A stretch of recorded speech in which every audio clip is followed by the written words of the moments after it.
All right, who's ready to talk about conflict? Yay! So we're on the narrative element of conflict. So that is what we're talking about today. How exciting. All right, so conflict, this is the problem in the story. What is the problem in the story? Well, that would be the conflict.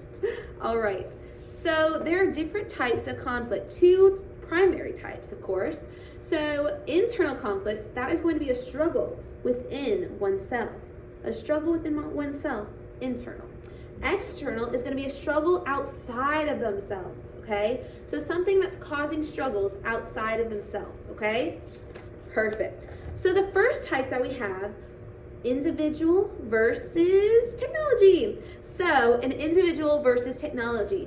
This type of conflict is between the main character, the individual, and something that has to do with technology. It could be robots, maybe. It could be cell phones. So if I'm reading a story, the old man could not figure out how to use his cell phone. It was a struggle. If that is my story, the conflict is between the old man and the cell phone, okay? So that is the conflict. So in our little picture here, we have a man who is struggling with some robots. It looks like the robots are trying to attack him. So he is struggling with technology as well. So be the man versus technology or robots, okay? So that is our first type of conflict.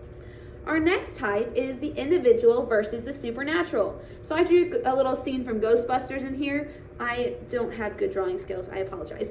So this is one of the Ghostbusters and it says, "I will get you."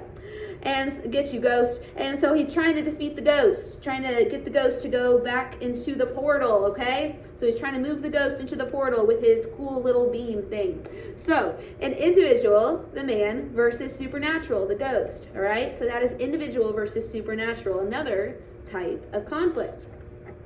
Next, we have individual versus nature. So I gave a couple examples here. So you see our individual here, he's going against a bear. The bear is saying, "Arrgh." So the man is screaming and running away. So it's man versus bear. And here we have a man, and it looks like there's a tornado coming. So man versus tornado.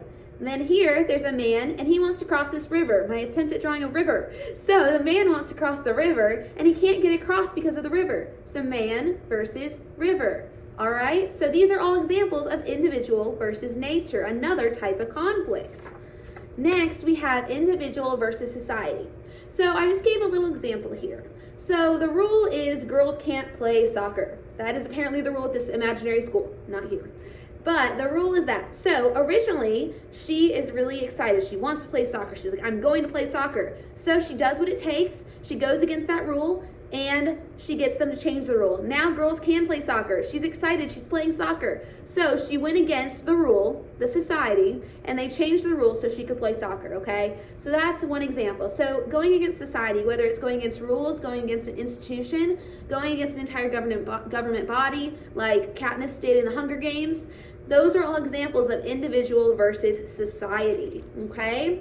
The next one is individual versus individual. We see this a lot, right? A lot. So this is a guy, he's saying, "I'm gonna fight you," versus the other guy's like, "All right, bring it." So they're gonna fight each other. So it's individual versus individual, okay? Individual versus individual. And this is the most common that I think we see in stories.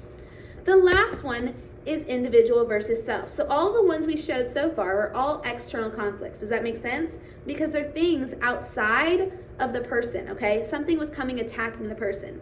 This is the only one that is an internal conflict, okay? All others were external conflicts. Now we have our internal conflict. So our internal conflict is the individual versus himself. He's versus himself, okay? So a lot of times these are conflicts that go on in your head, okay? Got it? Does that make sense? All right, so an example we have here is, should I tell the truth? Should I tell the truth? Should I lie? These are conflicts that you have within yourself. Should I tell the truth? What should I do? This is an internal conflict. I gave an example today in class. If I saw someone drop their wallet, I go pick up the wallet. I have a choice. I can keep the wallet, which is not right, or I can give the wallet back to the person because I know they lost it. The right choice would obviously be to give the wallet back, but it's an internal decision, an internal conflict, okay? Should I or shouldn't I? What should I do? internal, okay? An internal conflict, all right? So those are our types of conflict, all right? We have talked about these in class, and hopefully this video helped remind you of what we talked about. If you have questions about conflict, please let me know. If you have a conflict from a book and you're like, which type is this? Well, I'd love to tell you. So just message me and I can answer those questions. Have an amazing rest of your day. Bye.